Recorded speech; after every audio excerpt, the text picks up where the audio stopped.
السلام علیکم ورحمۃ اللہ وبرکاتہ۔ محترم بھائیوں، بزرگوں اور دوستوں، یہ ہمارا اصلاح معاشرہ کا 278واں سبق ہے۔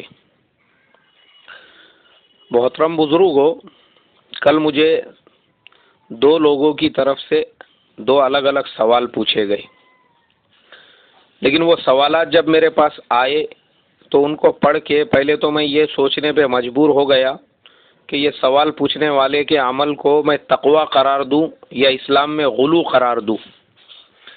اس لیے کہ محترم بزرگوں، ہم ہندوستان، پاکستان، بنگلہ دیش کے لوگوں کا سب سے بڑا پرابلم یہ ہے، ہم فرائض کو، واجبات کو اٹھا کے پس پشت ڈال دیتے ہیں، اور بعد میں جو ہے نا، جو دوسرے نفل اور مستحب اعمال ہے ان کو فرائض اور واجبات سے اونچا درجہ دے دیتے ہیں، اور جن اعمال سے رکنا ہے ان میں حرام ناجائز امور دھڑلے سے اس پہ عمل کرتے ہیں، اور بعد میں مباح اور دوسرے چھوٹے چھوٹے اعمال کے مسائل علماء سے دریافت کرتے ہیں، اور ان کو جو ہے حرام سے اور ناجائز سے بھی زیادہ خطرناک اپنے لیے سمجھتے ہیں۔ اسے کہتے ہیں دین میں غلو کرنا، اسے کہتے ہیں اسلام میں یہودیت لانا، اسے کہتے ہیں اسلام کے نام پہ یہودیوں کے اعمال پہ عمل کرنا، کیونکہ یہودی وہ اتنا زیادہ غلو کرتے تھے اپنے دین کے اندر، وہ غلو کی وجہ سے ہی اللہ تبارک و تعالیٰ نے ان کے اوپر لعنت کو نازل فرمایا، خود قرآن پاک میں ہے۔ اب وہ سوالات کیسے تھے میں آپ کو بتاتا ہوں۔ ایک سوال، بولے مولانا آج کل مارکیٹ میں جو ریلائنس کا جیو سم بک رہا ہے وہ ہم خرید سکتے ہیں یا نہیں خرید سکتے؟ اب جس کے مائنڈ میں یہ سوال آیا، میں یہ سوچنے پہ مجبور ہوں کہ بھائی صاحب، ریلائنس کے علاوہ دوسرے بھی تو مارکیٹ میں سم بک رہے ہیں، ویسے ہی وہ بھی ایک سم ہے، جیسے ایئرٹیل کا سم ہے، جیسے ٹاٹا کا سم ہے، جیسے آئیڈیا کا سم ہے، ویسے وہ بھی ایک سم ہے۔ دوسرے سم جب آپ استعمال کر رہے ہیں، خاص اس کے لیے آپ نے مسئلہ دریافت کیا، یہ مجھے سمجھ میں نہیں آیا، اس کا ریزن، اس کی وجہ، اس کا ڈیفینیشن، اس کی انسائیڈ اسٹوری کیا تھی جو آپ کے مائنڈ میں آئی جس کی وجہ سے آپ نے یہ سوال دریافت کیا۔ دوسری طرف اور کچھ دیر کے بعد ایک دوسرے صاحب نے سوال کیا، بولے مولانا وہ ریلائنس کا جو جیو سم ہے اس سے ہم انٹرنیٹ شیئر کر سکتے کیا اور ایک دو لوگوں کو؟ اب میں نے کہا یہ بھی جو سوال پوچھنے والا ہے یہ کون سے بیس پہ پوچھ رہا ہے، یہ غلو ہے یا تقوی ہے اس کا؟ اب یہ تقوی تو ہو نہیں سکتا، سراسر غلو ہی غلو ہے دین کے اندر، کہ کمپنی بوم مار مار کے، ایسا بوم مار رہی کمپنی ٹی وی کے اندر پی ایم کے ذریعے سے اور نیوز پیپرز کے، کہ بھائی تم ایک سم پہ 10 کنیکشن جو ہے وہ شیئر کر سکتے، جب خود کمپنی یہ کہہ رہی ہے کہ تم ایک سم کو 10 لوگوں کے لیے استعمال کر سکتے، تو آپ کا یہ مسئلہ دریافت کرنا یہ دین میں غلو نہیں تو کیا ہے؟ ہمارا پرابلم یہ ہے، ہم کو وہ اسلام سمجھ میں آتا جس اسلام میں فارمالٹیز ہو، جس اسلام میں تصنع ہو، جس اسلام میں بناوٹ ہو، جس اسلام میں دکھاوا ہو، ہم وہی اسلام پہ تو عمل کر رہے ہیں۔ باقی جو تقوی جہاں پہ ہمارے اندر ہونا چاہیے جن امور اور جن اعمال میں، وہ دور دور تک بھی ہمارے اندر نہیں ہے۔ ہمارا حال ویسا ہی ہے جیسا ہمارے ایک استاد محترم فرماتے تھے، بولے بعض لوگ دین میں اتنا مبالغہ کرتے ہیں وہ پورا ہاتھی نگل جاتے ہیں، پورا ہاتھی، وہ ہاتھی ان کے پورے حلق کے نیچے اتر گیا، اس کے بعد اس کی دم پکڑ کے مسئلہ پوچھتے ہیں یہ دم جو ہے یہ جائز ہے کیا نہیں ہے بول کے۔ یہی ہمارا حال ہے۔ ایک جگہ پہ مجھے جانے کا موقع ملا، ایک صاحب سے میں نے ملاقات کیا، بیٹھے ہم لوگ ایک جگہ پہ، اب بیٹھنے کے بعد میں ان کے گھر پہ ہی بیٹھے، وہاں پہ وہ میرے سے مسئلہ دریافت کرنے لگے، بولے مولانا بعض اوقات ایسا ہوتا ہے بولے کہ ہم لوگ گھر سے وضو کر کے مسجد میں جاتے ہیں اور وہاں پہ دوبارہ وضو کر لیتے ہیں، تو کیا یہ فضول خرچی نہیں ہوں گی؟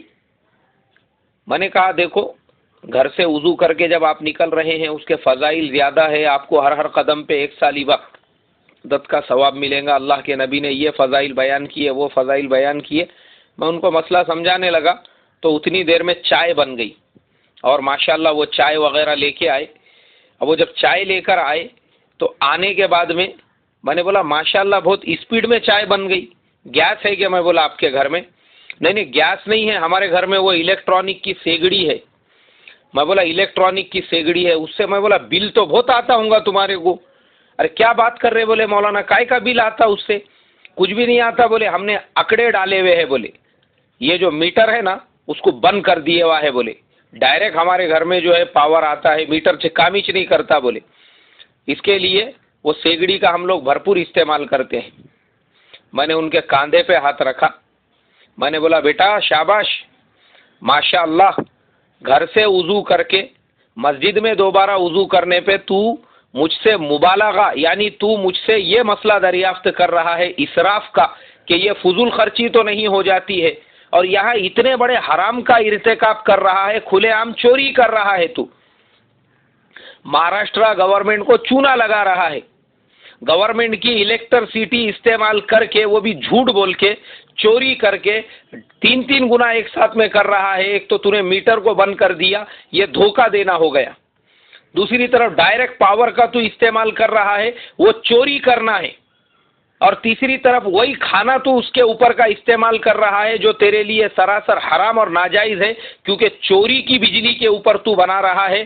اور چوتھی چیز یہ ہے کہ تیرے جیسے چور اور ڈاکوؤں کی وجہ سے جو اکڑے ڈال کر گورنمنٹ کی بجلی چراتے ہیں، یا جو اپنے میٹر بند کر کے گھروں میں ایسی سیگڑیاں استعمال کرتے ہیں، ہزاروں وہ بیچارے لوگ، ان کو لوڈ شیڈنگ جھیلنا پڑتی ہے 8-8 گھنٹے کی، کیونکہ پورا پاور تو تم لوگ کھا جاتے ہیں. یہ مسئلہ نہیں دریافت کرے. میں بولا آپ نے کہ گورنمنٹ کی بجلی چرا کے اپنے گھر میں سیگڑی جلانا یہ جائز ہے کیا نہیں ہے؟ یہ تو سراسر حرام اور ناجائز ہے. اور تمہارے جیسا آدمی یار، میں بولا لکھ پتی کروڑ پتی آدمی، تم کو سمجھنا چاہیے 400-450 روپئے میں گیس کا سلنڈر ملتا ہے جو 2 مہینے تک چلتا ہے. اگر تم نے ڈیلی پہ تقسیم کرے تو 8-9 روپئے بھی روزانہ کا اس کا نہیں نکلے گا. تم وہ چھوڑ کے یہ اتنا بڑا گورنمنٹ کو چونا لگا رہے ہو ہزاروں روپئے کا، چوری کر کے پھر تم اپنے آپ کو جو ہے ایسے مسئلے دریافت کر رہے ہو. تم کو لگ رہا واہ واہ میں بہت تقوی والا ہوں بول کے. یہ غلو ہے، میں نے کہا یہ غلو. تمہارے جیسے لوگ جو ہے، اسی لیے علامہ عبد الرحمن ابن جوزی رحمۃ اللہ علیہ نے ایسے ہی لوگوں کے بارے میں تلبیس ابلیس کے اندر لکھا ہوا ہے کہ خوارج جو تھے، خوارج وہ ایسا غلو کرتے تھے دین کے اندر. حضرت عبداللہ ابن خباب رضی اللہ تعالیٰ عنہ، وہ اپنے بیوی کے ساتھ میں راستے سے جا رہے تھے، تو خوارج جو ہے وہ سامنے سے آ رہے تھے، ان کی ایک جماعت تھی پوری. انہوں نے ان کو روک دیا. کون ہے؟ بولے میں عبداللہ ابن خباب ہوں. اب حضرت خباب جو تھے، ان کے والد، ان کا واقعہ ہم لوگ اکثر سنتے رہتے ہیں، جن کو آگ پہ لٹایا جاتا تھا، یہ ان کے بیٹے تھے. خوارج نے جب سنا کہ یہ عبداللہ ابن خباب ہے تو انہوں نے فوراً تلوار نکالی، اور وہ صحابی رسول جس کی آنکھوں نے سرکار دو عالم صلی اللہ علیہ وسلم کے نورانی چہرے کی زیارت کی تھی، ان کو وہیں پہ شہید کر دیا، بغیر کسی سبب کے، بغیر کسی وجہ کے، بغیر کسی دشمنی کے. انہوں نے ان کا کچھ نہیں بگاڑا تھا، یہ بھی راستے سے جا رہے، وہ بھی آ رہے تھے. لیکن یہ پتہ ہونے پہ کہ یہ حضرت خباب کے بیٹے ہیں، اس صحابی رسول کو انہوں نے شہید کر دیا. اچھا، صرف ان کو شہید نہیں کیا، ساتھ میں ان کی بیوی تھی، اور وہ حاملہ تھی. علامہ ابن جوزی نے لکھا وہ حاملہ بیوی کو شہید کر کے ان کا پیٹ پھاڑ کے وہ بچے کو بھی باہر نکال دیا. دیکھو یہ خوارج. اور اس کے بعد وہی خوارج کی جماعت تھوڑا آگے بڑھی تو ایک یہودی کے سور چر رہے تھے. اچانک ایک خارجی نے چلتے چلتے وہ ایک سور کے اوپر ایسی تلوار مار دیا تو ایک سور مر گیا. اب اس کے ساتھ میں جو باقی ساتھی تھے وہ کہنے لگے کہ تو نے بہت بڑا ظلم کیا، اللہ کی ایک معصوم مخلوق کو بغیر کسی قصور اور جرم کے قتل کر دیا، اس کی دیت یا اس کا قصاص تو تجھے ادا کرنا ہی پڑے گا، اس کے مالک کے پاس میں جا کے. اب اس کے مالک کو تلاش کرنے لگے، کون ہے کون ہے کون ہے. پتہ چلا فلانا یہودی جو باغ میں ہے. گئے اس کے پاس میں، جانے کے بعد بولے بھائی آپ کے سور کا ایک بچہ ہمارے آدمی کے ہاتھ سے تلوار سے مر گیا، بہت بڑا ظلم ہو گیا، گناہ عظیم ہو گیا، اس کے لیے ہم اس کی دیت ادا کرنا چاہتے ہیں. اور اس نے اتنی اتنی رقم بولا، پھر انہوں نے وہ رقم ادا کرنے کے بعد توبہ استغفار کر کے وہاں سے آگے بڑھے۔ علامہ عبد الرحمن ابن جوزی رحمۃ اللہ علیہ نے اس کے آگے لکھا انا للہ و انا الیہ راجعون، ان کی عقلوں کے اوپر کہ اللہ کے نبی کے اس صحابی جن کی آنکھوں نے حضور کی صحبت زیارت کی تھی اور جنہوں نے حضور کی صحبت اختیار کی تھی، ان کے شہید کرنے کو، ان کی بیوی کو شہید کرنے کو، ان کے بچے کو پیٹ میں سے نکال کے قتل کرنے کو انہوں نے گناہ نہیں سمجھا، اس کو ایک دم ہلکا سمجھ لیا، اور ایک سور ان کے ہاتھ سے مرا تو اس کی معافی تلافی کرنے کے لیے اس کے مالک کو تلاش کرنے لگے۔ یہ یہودیت نہیں ہے تو کیا ہے دین کے اندر؟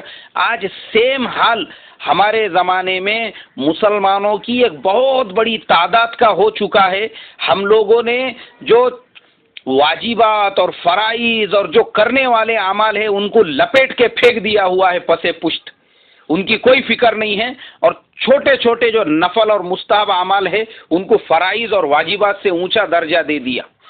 یہ غلو کی وجہ سے آج امت مسلمہ ہندوستان، پاکستان میں اور بنگلہ دیش کے اندر ہم لوگ گمراہ ہو رہے ہیں، گمراہ۔